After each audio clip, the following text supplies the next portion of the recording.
Hey, Brian, thanks for talking to us today.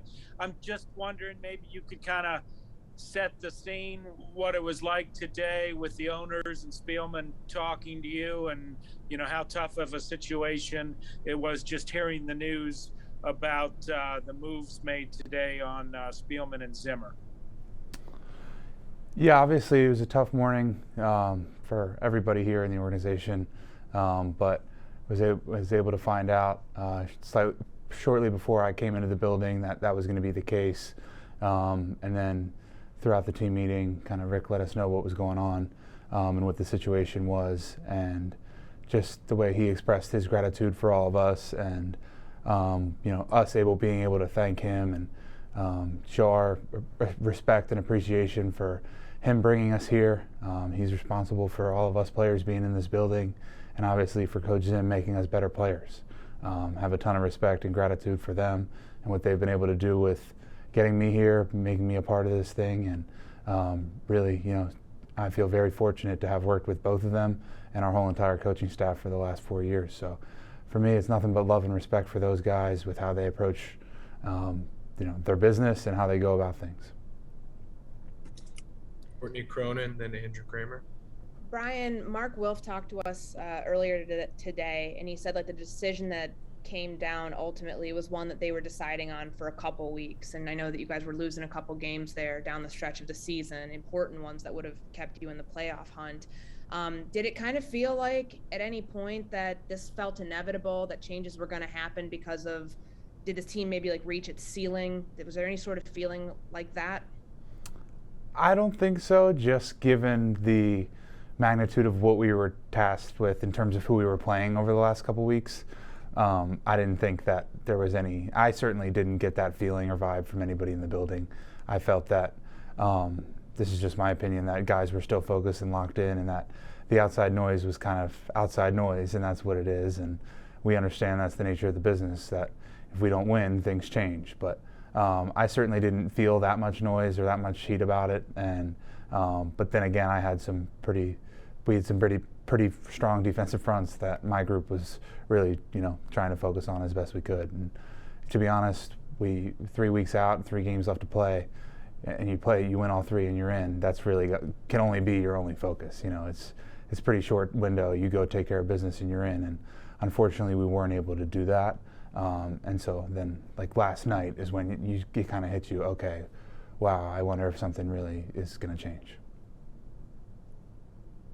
Hey, Brian, just in general for the 2021 season, looking back, why don't you think the offense was able to kind of string together that consistency that you guys have been looking for? Well, I think over the course of the season, we did do some really good things. And there was moments during the season where we were playing really high level football as an offense. And unfortunately, we weren't able to do that as much as we would have liked. But in order to sit here and pinpoint 1 or 2 things that is unrealistic to sit here and today after not really fully digesting everything yet, just playing the game yesterday, fully digesting this is what went wrong and this is what needed to go right in order for us to be better. I think it's hard to pinpoint in 1 or 2 things, but I think you're right. You said it. It's a consistency thing. Eric Smith.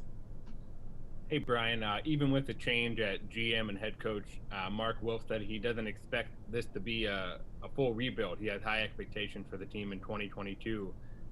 Would you agree with that? And where do you want the team to be next season based on the year that you guys just had? Yeah, I completely agree with him. He's right. We have a lot of talent here, and we expect to win. The guys that are in this locker room and the guys that are going to continue to be in this locker room give us a chance to play at a really high level. And that's the expectation we had for ourselves this year.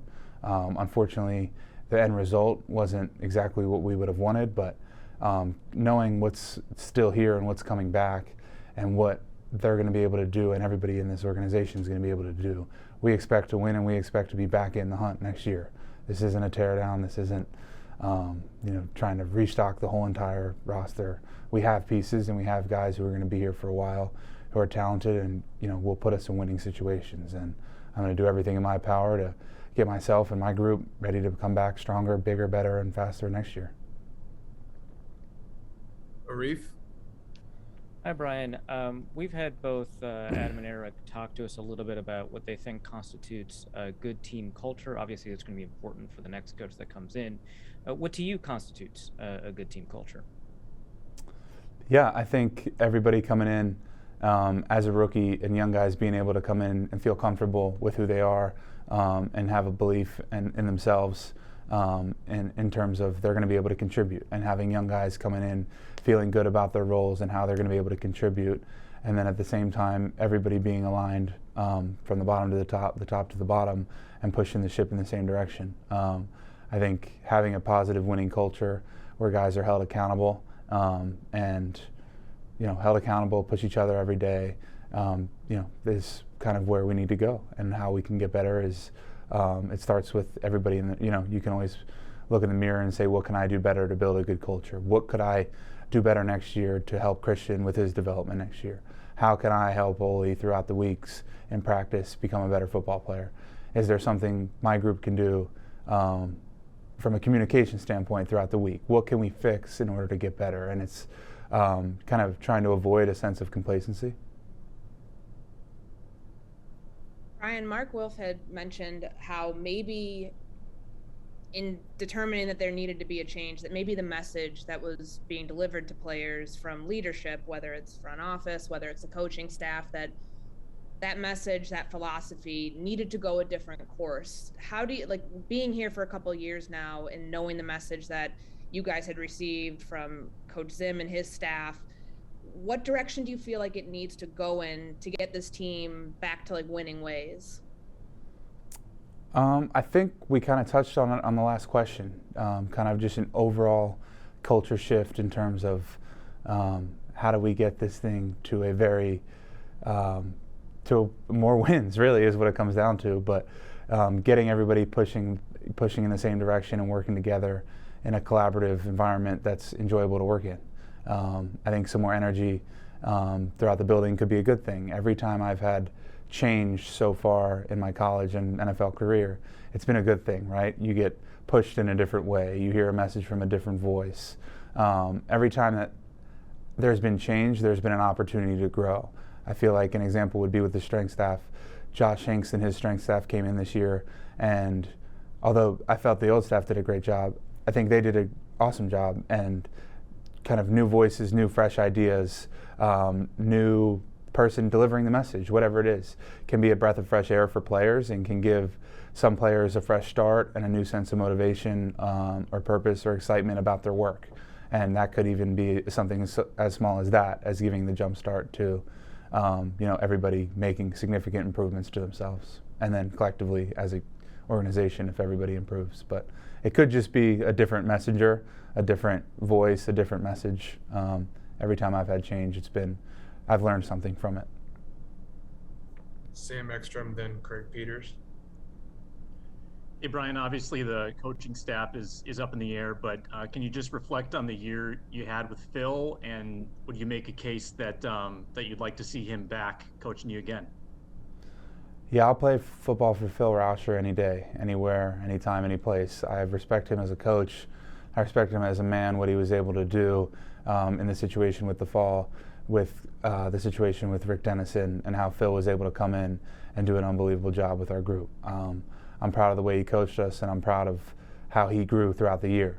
He grew with us, and we grew with him. We went through the growing pains together, and I think we're better now than we were at the beginning when he first got here. So I think he's going to be a O-line coach in the NFL for a long time, and I'd love to have him coach me and our guys, because I know that our guys in our room feel the same way.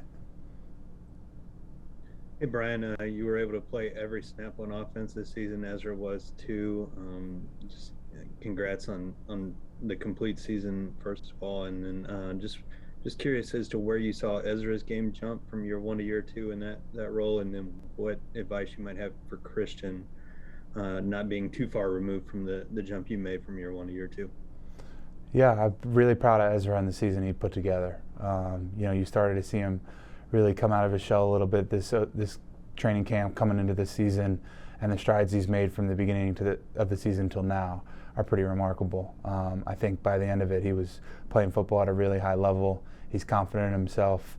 And he's learning more about himself, what it takes for him to play at a high level and what's required for him to go into a week of preparation and come out and put a good product on the field on Sunday. So I'm really proud of him for being able to play every snap the whole year. That's a cool deal for him. And the same thing with Christian is keep trying to find ways to grow and get better. So how can my preparation on a Tuesday and a Wednesday next year be better than it was last year? I talked to him kind of about the things that I did from year 1 to year 2, year 2 to year 3, year 3 to year 4, and how there's different things that you can incorporate and try to add something every year in terms of, can I do an extra recovery modality, or can I see a different therapist or doctor or whoever it is to get your body ready to go and perform week in and week out. And the more he can add and experience and try different things, the better he's going to do. And I think he started to see that by the end of the year, about how much he can really put himself in a good position to be able to go play at a high level. We will wrap with Ben Gessling. Yeah, Brian, there's been a lot of talk today about collaboration, I guess, both from players and from Mark Wilf.